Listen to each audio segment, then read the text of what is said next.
अस्सलाम वालेकुम students.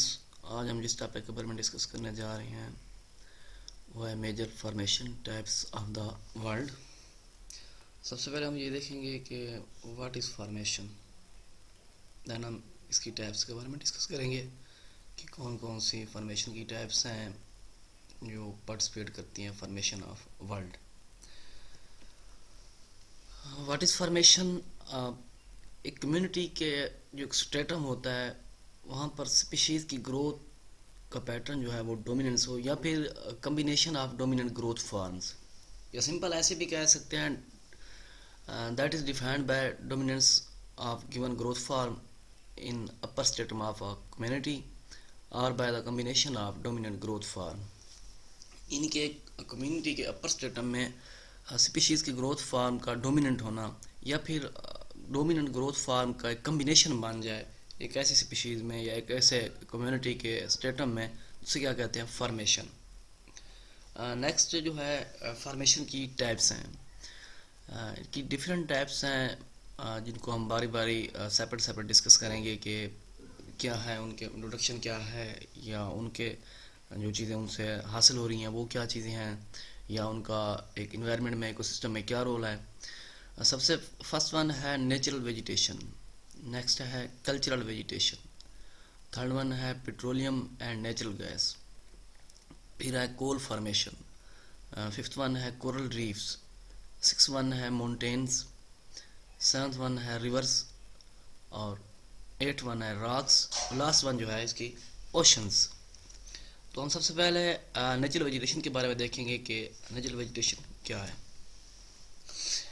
Natural vegetation ecological एक ऐसा ecological process that is determined by species composition and structure, यानी कि स्पीशीज की कंपोजिशन और उसका स्ट्रक्चर मेंशन किया जाए, उसे क्या कहते हैं, वेजिटेशन। इसमें यह है कि प्लांट स्पीशीज का सेट हो और उनका ग्रोथ पैटर्न चेक करना स्पॉटेंटली, यानी कि वो किस तरीके से सारे एक ही साइज में ग्रोथ कर रहे हैं या डिफरेंट उनके पैटर्न है, ग्रोथ पैटर्न, किसी की हाइट कम है किसी की ज़्यादा है, या ग्रोथ रेट किसी का कम है किसी का ज़्यादा है, तो किस फैक्टर की बेस पर उसका ग्रोथ रेट ज़्यादा है, किस फैक्टर की बेस पर उसका ग्रोथ रेट कम है, क्या टेम्परेचर इफेक्ट कर रहा है, क्या सेल की थिकनेस इफेक्ट कर रही है, या कोई अदर फैक्टर ऐसा है जो उसको इफेक्ट कर रहा है उसके ग्रोथ पैटर्न को।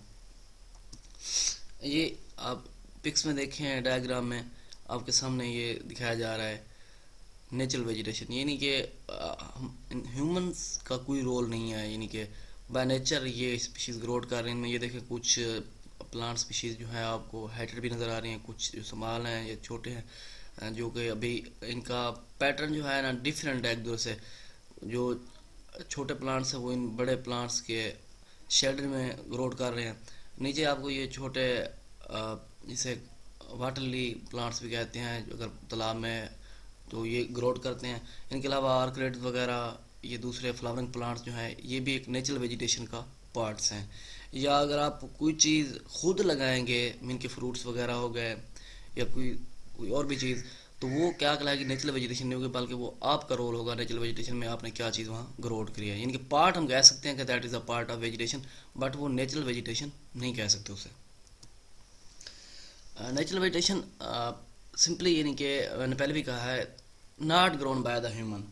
अब इसमें यह है कि अगर प्लांट की हेड में किसी किस्म की तब्दीली आती है तो वो डिपेंड करता है टेम्परेचर, मॉइस्चर या इन्वायरमेंट पे, या थिकनेस ऑफ सॉइल्स कि वो किस वजह से उसकी इफेक्ट हो रही है, या फिर क्लाइमेट जैसे चेंज होगी तो वेजिटेशन जो है नेचुरल वेजिटेशन वो भी उसी तरीके से चेंज होती जाए, क्योंकि इसमें ह्यूमन का कोई रोल नहीं है जो हम क्लाइमेट के मुताबिक उसको प्लांट्स जो है स्विंग करें, सोन उनका प्रोसेस जो है वो नहीं, बिल्कुल भी नहीं।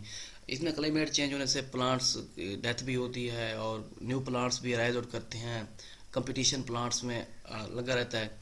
इनकी ग्रोथ का जो पैटर्न है वो डिपेंड करता है टेम्परेचर और मॉइस्चर पे। इनके अलावा कुछ और फैक्टर भी हैं, जैसे कि थिकनेस ऑफ सॉइल है, स्लोप्स है, इनके न्यूट्रिएंट्स वगैरह की क्या रिक्वायरमेंट्स हैं, डेफिशिएंसी है या वो ज़्यादा मिकदार मौजूद हैं, तो ये इस पर भी डिपेंड करता है कि ग्रोथ किस तरीके से जा रही है। इनके अलावा cultivated crops, fruits, orchids part of vegetation but not natural vegetation. अब सिंपली मैंने पहले भी कहा है कि फ्रूट या कल्टीवेटेड क्रॉप ये आप खुद जो लगाएंगे वो वेजिटेशन तो कहेंगे, लेकिन वो पार्ट नहीं होंगे नेचुरल वेजिटेशन का, यानी कि हम नहीं कह सकते कि that are the natural vegetation. Natural vegetation अगर प्योरली अगर कंट्री वाइज देखें, अगर टोटली हमारे यहाँ ज़्यादातर कुछ नेटिव स्पीशीज़ ऑफ इंडियाज़ हैं जो यहाँ ग्रोथ करती हैं। प्योरली इंडियन हैं तो हम कहेंगे एंडेमिक या इंडिजिनस। अगर किसी और कंट्री और साइड इंडिया यानी कि और साइड कंट्री से एग्जॉटिक, उनको एग्जॉटिक प्लांट कहेंगे। जो प्लांट्स के लिए जो टर्म यूज़ करते हैं वो फ्लोरा, और एनिमल्स के लिए जो टर्म कॉमन यूज़ की जाती है फ्लोना, रेफर टू पार्टिकुलर रीजन या पीरियड के हवाले से इनके प्लांट्स को जो डोनेट करते हैं फ्लोरा। नेक्स्ट इसका जो स्टेप है वो है कल्चरल वेजिटेशन। इसमें यह है कि कल्चरल वेजिटेशन नेचुरल वेजिटेशन थोड़ा डिफरेंट है। इसमें यह एक्टिविटी स्ट्रक्चर कंपोजिशन और डेवलपमेंट के प्रोसेस, वो भी किसके ज़रिए, by the help of human, इनके by the regular way of humans.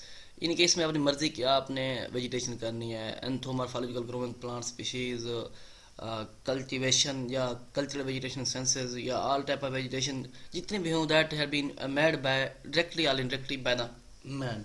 इनके ह्यूमन की मदद से जो आप एक ज़मीन का टुकड़ा उसको आबाद करें, उस पर प्लांट लगा दें, डिफरेंट क्रॉप्स लगा दें, तो with the help of human उसकी कंपोजिशन डेवलपमेंट का प्रोसेस, आप उसका वेजिटेशन के बारे में इंफॉर्मेशन हो कि क्या क्या वहाँ पर आपने ग्रोथ करवाया और क्या रिज़ल्ट, क्या उनकी यील्ड हासिल हो रही है। यहाँ पर ये देखें, आप लैब्स वगैरह में भी आप फनस वगैरह या बास्केट वगैरह में आप ये ग्रोथ करा सकते हैं। इनके इसमें कोई नेचुरल तौर पर कोई नहीं है, बल्कि आपके ह्यूमन पे डिपेंड करता है वो कहाँ इसको ग्रोथ करते हैं। ये देखें डिफरेंट प्लांट्स आपको दिखाए जा रहे हैं। इनकी नेचुरल वेजिटेशन कल्चरल वेजिटेशन की डिवीजन होती हैं दो, एक है सेमी नेचुरल, दूसरी होती है मेजिकल। सेमी नेचुरल ये है कि एक ऐसी वेजिटेशन जो कि मैनेज ना हो, इंटेंशनली नॉट मैनेज्ड। किस तरीके से मैनेज हो, by the species of native to the area, यानी कि वहाँ पर जो स्पीशीज़ ऑलरेडी मौजूद हों वो उसे रीजनरेट भी करें विदाउट डायरेक्ट ह्यूमन इंटरवेंशन, उसे हम क्या कहते हैं, सेमी नेचुरल। और जो मेजिकल है उसे मैनेज करना पड़े with the help of human, यानी कि उनको रीअरेंज करने के लिए या रीजनरेट करने के लिए वो प्लांट स्पीशीज़ का रोल ना हो बल्कि ह्यूमन का रोल हो, उसे क्या कहते हैं, मेजिकल्स। पेट्रोलियम एंड नेचुरल गैस, ये दोनों जो हैं हम डिस्कस करते हैं पीछे, डिफरेंट लिटरेचर या बुक्स में पढ़ते भी हैं। ये क्या है, नॉन रिन्यूएबल रिसोर्सेज हैं। लिक्विड पेट्रोलियम जो है अंडरग्राउंड पार्ट मीन के में यूज टू मेक गैसोलीन या डीजल फ्यूल या अदर प्रोडक्ट्स, यानी कि अदर अंडरग्राउंड पार्ट्स। पेट्रोलियम इनके अलावा पेट्रोलियम को जो दूसरा नेम देते हैं क्रूड ऑयल या सिंपल ऑयल भी कहते हैं। क्रूड ऑयल जो है लिक्विड हाइड्रोकार्बन कंपाउंड होते हैं, वैरायटी ऑफ क्रूड ऑयल या नेचुरल गैसेज हैं, that are the product of compression, यानी कि प्लांट्स मटेरियल जो है या कोई दूसरे ऑर्गेनिक मटेरियल जो है वो जियोलॉजिकल टाइम पीरियड के मुताबिक वो नीचे दब जाएँ, उनकी कंप्रेशन हो या फिर उनकी हीटिंग का process, ancient organic material after overall long geological time, उनके नतीजे में कंप्रेशन या हीटिंग के नतीजे में जो प्रोडक्ट हासिल होते हैं उन्हें क्या कहते हैं, पेट्रोलियम या नेचुरल गैस।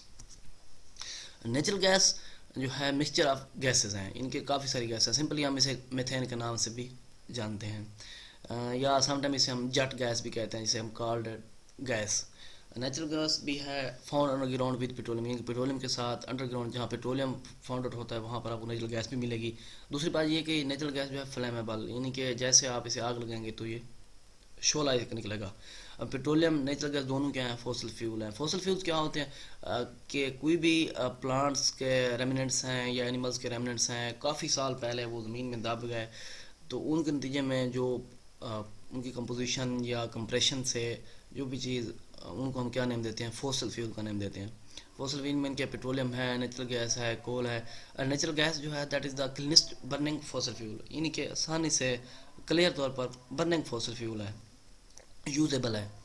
अब ये डिफरेंट प्लांट्स या रिफाइनरीज जो हैं इस पर काम कर रही हैं, किस तरीके से फॉसिल फ्यूल्स को ऑब्टेन किया जा सकता है, नेचुरल गैस को कैसे ऑब्टेन किया जा सकता है, पेट्रोलियम।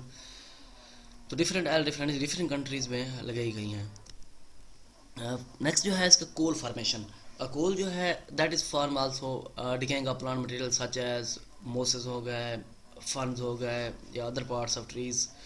दूसरी बात ये है कि कोल जो है एक ब्लैक या ब्राउनिश ब्लैक सेडिमेंट्री रॉक है, that is form as rock strata, जिसे हम कोल सीम्स भी कहते हैं।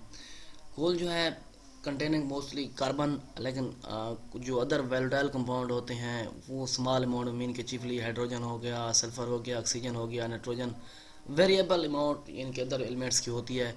इनके hydrogen, sulphur, oxygen, nitrogen, carbon के साथ। अगर इनकी टाइप्स देखें तो इसकी फर्स्ट वन जो है एंथ्रासाइड्स, ये हाईएस्ट रैंक है कोल का। दूसरी बात ये कि इसको हम रेफर्ड एज ए हार्ड कोल भी कहते हैं। ब्लैक कलर होता है, ब्रिटल यानी कि शाइनिंग काफ़ी ज़्यादा होती है, और हाई परसेंटेज जो है कार्बन की होती है, लेकिन लो परसेंटेज होती है दूसरे ऑर्गेनिक कंपाउंड जो है, वोलेटाइल कंपाउंड, उन पर मुश्तमिल होता है। सेकंड इसकी जो टाइप है लिग्नाइट। लिग्नाइट कोल भी जो है ब्राउन कोल है। वो क्या था, ब्लैक लस्ट्रस कोल, इनकी ब्रिटल। ये क्या है, लोएस्ट ग्रेड कोल, यानी कि वो हाईएस्ट रैंक का था और ये लोएस्ट। इसमें कार्बन की कंसनट्रेशन वहाँ बहुत ज़्यादा थी, लेकिन यहाँ पर least concentration of carbon. Next जो है बिटुमिनस कोल या सब बिटुमिनस कोल्स। ये कोल जो है, बिटुमिनस कोल जो है मिडल रैंक, यानी कि जो सब बिटुमिनस और एंथ्रासाइड्स के जो दरमियान जो चीज़ जिसका रैंक हो उसे क्या कहते हैं, बिटुमिनस। ये कोल शैनी, लेकिन आपको स्मूथ भी नज़र आएंगे, शैनी भी होंगे, लेकिन आप जैसे इसे करीब से देखेंगे तो आपको ये पता चलेगा कि इनके ऊपर लेयर्स बनी हुई हैं। उन लेयर्स के बाद जो है ओरिजिनल मटेरियल जो है बिटुमिनस कंपाउंड जो है वो मौजूद है। सब बिटुमिनस जो है वो भी क्या है, ब्लैक कलर में है, डल है, और higher heating with value than lignites. इनके लिग्नाइट्स की निस्बत इनको ज़्यादा हीट अप करना पड़ता है, तब जाके आप ये प्रोडक्ट हासिल कर सकते हैं। फॉर्मेशन कैसे होती है कोल्स की? सबसे पहले formation of bituminous coals, further compaction plants materials की और हीटिंग के नतीजे में जो मोर कार्बन से कार्बन प्रोड्यूस हो, इनके रिच कोल हो, उन्हें क्या कहते हैं, bituminous coal, that is the soft coal. Next जो है सेकंड वन इसका फॉर्मेशन ऑफ एंथ्रासाइट कोल, कि इसकी फॉर्मेशन कैसे होती है। अगर रॉक्स की मेटामॉर्फोज का प्रोसेस हो जाए, इसे हम हाई ग्रेड कोल भी कहते हैं। मैंने पहले पहले जिक्र इसका किया है कि हाई रैंक्स कोल भी इसे कहते हैं। इट इज़ हार्ड कोल। दूसरी बात ये कि ये क्या है, हार्ड। अब ये देखें, ये आपको नज़र आ रहा है, ये एंथ्रासाइड्स, ये पेट, और ये लिग्नाइट्स और विटामिनस कोल्स। थर्ड वन जो है पेट फार्मेशन। ये जो स्वम, हमने पीछे फॉरेस्ट के बारे में पढ़ा था, रेड स्वम जो फॉरेस्ट है, एक ऐसा एरिया जहाँ ऑर्गेनिक मटेरियल प्लांट्स की डेथ की वजह से प्लांट्स ज़मीन में दब जाएँ और दबे रहें काफ़ी अर्सा, उनके उनके ऊपर लेयर बाई लेयर प्लांट्स की डेथ होती रहे और काफ़ी साल गुजर जाएँ, और वो उनका रिजल्ट क्या हो कि आपस में कम्पैक्ट हो जाएँ। उनके कम्पैक्ट होने से एक पेट लाइक स्ट्रक्चर बनता है। With time and more compaction almost all the water loss, यानी कि जैसे कम्पैक्ट होते रहेंगे, टाइम गुजरता रहेगा तो उनका वाटर लॉस हो जाए, तो वाटर बिल्कुल ख़त्म हो जाएगा, तो एक ब्राउन कोल बन जाएगा, जिसे हम लो क्वालिटी का कोल भी कहते हैं। इसे कहते हैं फॉर्मेशन ऑफ पेट। ये क्या होगा, पेट। नेक्स्ट जो इसका है फोर्थ टाइप, जो इसके फॉर्मेशन ऑफ लिग्नाइट्स।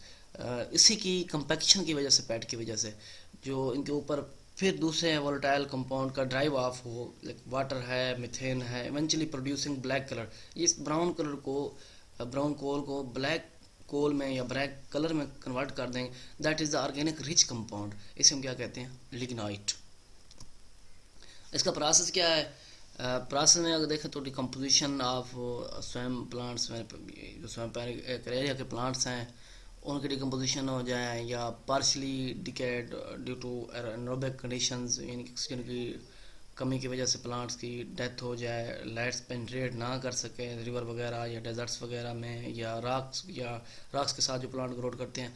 इंटेंसिव हीट या प्रेशर इंक्रीज, हीट बहुत ज़्यादा हो, सूरज की शुआएँ जो है वो ज़्यादा पड़ जाएँ, या प्रेशर जो है काफ़ी ज़्यादा इंक्रीज़ हो जाए, उसकी वजह से भी यह क्या है, प्लांट्स की डेथ होती है, और उनकी डिकम्पोजिशन के प्रोसेस के नतीजे में हमें ये कंपाउंड्स हासिल होते हैं, जो कि एक अहम फॉसिल फ्यूल भी कह सकते हैं। नेचुरल गैस हो गया, पेट्रोलियम हो गया, ये कोल फार्मेशन है, हमारे लिए इंपॉर्टेंट कंपोनेंट्स है और हमारे कंट्री के लिए भी बहुत ज़्यादा फ़ायदेमंद है।